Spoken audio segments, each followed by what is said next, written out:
আল্লাহর কসম করে বলি, হাজারো নারীকে এক পাল্লায় দিলে জান্নাতি একটা হুরের একটা কানি আঙ্গুলের সমানও হবে না। দুনিয়া পাওয়ার জন্য, দুনিয়ার জন্য যুবকেরা এখন মেয়েদের পিছনে ছুটে বাবাকেও অসম্মান করে, বাবাকেও ধমকের সুরে কথা বলে। আছে না নাই? বাবা যখন মেনে নিতে চায় না, তখন বাবারে কি শান্ত কণ্ঠে বলে, তুমি কি বুঝো, তুমি কি বুঝো, আমি আমার ভালো বুঝি। ওরে সর্বনাশ, ওর ভালো বুঝে।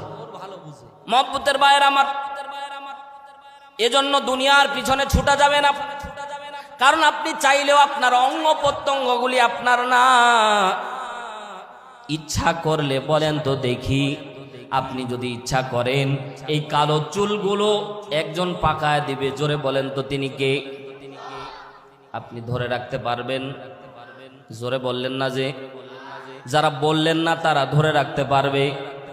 যতই চুলে কলপ দেন, যতই মেহেদি করেন, সাদা চুলের ভাব আলাদা। আর এটা হচ্ছে সম্মানের প্রতীক। আর আমরা কি করি? চুলের মধ্যে কলপ লাগায় দিই, চুলের মধ্যে কলপ লাগায় দিই, ঠিক না? কলপ লাগায় দিলে সারা জীবন গোসল করলেও ফরজ গোসল আদায় হবে না। আর এজন্য ওই কলপ লাগানো চুল নিয়ে সারা জীবন নামাজ পড়লেও কবুল হবে না।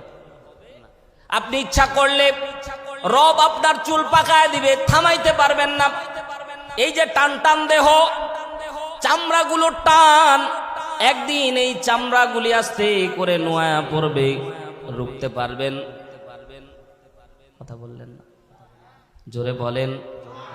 এই যে টান টান দেখবেন চামড়া কি পরিমাণে টান টান, এই চামড়া একদিন নোয়া পড়বে, কেউ কি রুখতে পারবেন? দামি দাঁত দেখবেন কি সুন্দর, বড় বড় হাড্ডি চাবায়া চাবায়া খাই, একটা একটা করে মালিক বলে আমি একটা একটা করে ফেলে দেব। তোমার কত বড় শক্তি আছে, রুখে তুমি দেখা। রুখতে পারবেন? মালাকুল মউত আসবে, আল্লাহ বলে প্রাণ পাখি নিয়ে চলে যাবে। কেউ কি ক্ষমতার জোরে, টাকার জোরে রুখতে পারবেন? কবি সুন্দর করে বলে, প্রাণ পাখি উড়ে যাবে পিঞ্জির ছেড়ে, ধরা ধামে সবই রবে, তুমি যাবে চলে। বন্ধু বান্ধব যত, মাতা পিতা তারা শত, বন্ধু বান্ধব যত, মাতা পিতা তারা শত, সকলই হবে তোমার পরে। মন আমার কেন